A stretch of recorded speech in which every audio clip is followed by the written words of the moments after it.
কার উপর কোরবানি ওয়াজিব?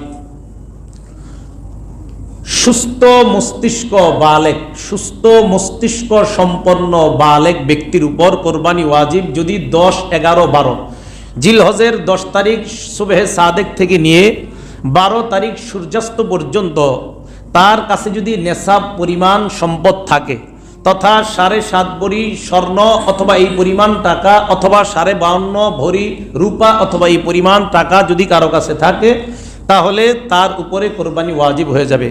1 বছর শর্ত না, মাত্র 3 দিন। জিলহজের 10 তারিখ সুবহে সাদেক থেকে নিয়ে 12 তারিখ সূর্যাস্ত পর্যন্ত।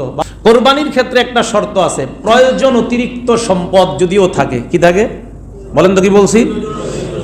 কারো কাছে প্রয়োজনের অতিরিক্ত সম্পদ আছে, এই প্রয়োজনের অতিরিক্ত সম্পদকেও নেশাবের মধ্যে গণ্য করতে হবে। হুজুর প্রয়োজনের অতিরিক্ত যেমন উদাহরণ দেন, কারো 50 বিঘা জমি আছে। কয় বিঘা? 48 বিঘা জমিনের টাকা পয়সা দিয়ে তার পরিবারের ভরণ পোষণ ইত্যাদি সব সুন্দরভাবে হয়ে যায়, তার কোনো ঋণ করতে হয় না, অভাব অনটন হয় না। বাকি রইল 2 বিঘা।